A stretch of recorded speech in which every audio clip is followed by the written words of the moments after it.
Sziasztok, Galamb Alex vagyok, a Sütmű Alapítvány vezetője és megálmodója. Most itt vagyunk Hernán Németiben, itt a házamnál, illetve itt van a gyerekeknek a bázisai, az üzem, itt folynak a tanítások hétvégente.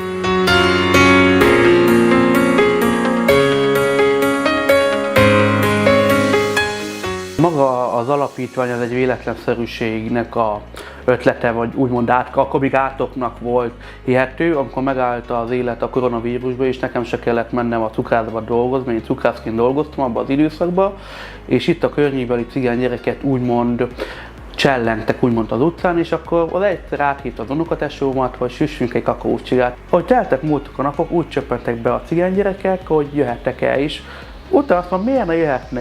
És egyszer csak az egyik híradóban benne voltam, felfigyeltek rám, és akkor összegyűlt 400 000 forint. És elgondolkodtam, mert akkor még nem is volt Nike cipő, mert emlékszem, hogy mit vegyek egy jó Nike cipőt, hogy csináljuk azt, hogy az embereknek fel fognak hatalmazni, legyek az ő gyerekünknek a vezetője, és tanítjuk meg valóban a fék és a cukrász szakmát. Én azért ide járok, mert itt meg akarom tanulni a pék szakma egyik felét, és a fánlövök, én pék szeretnék lenni, és amikor majd bemegyek a cukrászdába, ott már csak a felét, és én ebbe látom, hogy én ebbe vagyok a legeslegjobb. Hogy én már ezt tudom, én ebben jól érzem magam, hogy én ezt szívemből csinálom, én ezt nagyon szeretem, és én ezért ezt a szakmát választottam.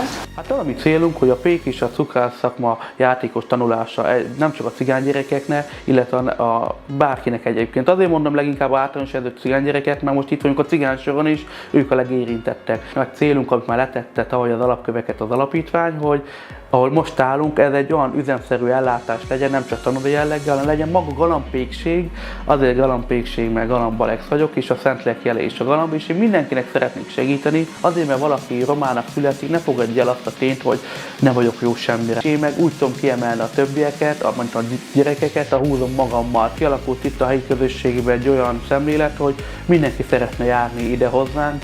A gyermekvárosban én gyermekvédelemben nőttem fel, maga 6 évig voltam ott a Miskolci gyermekvárosban, és a magyar állam segített rajtam, akkor innentől kezdve meg kötelességem ezeket a gyerekeket segíteni, mert hiszem azt, hogy a cigányság és a magyarság közötti társadalmi problémák, ezek ellensúlyozó lehetne, de csak úgy, ha ezek a gyerekek már felnőttek és dolgozni fognak. A sztereotípiákat lebontjuk, nem azt fogják mondani, hú, te hülye vagy, hú, de királycsávú vagy, és le a falappal.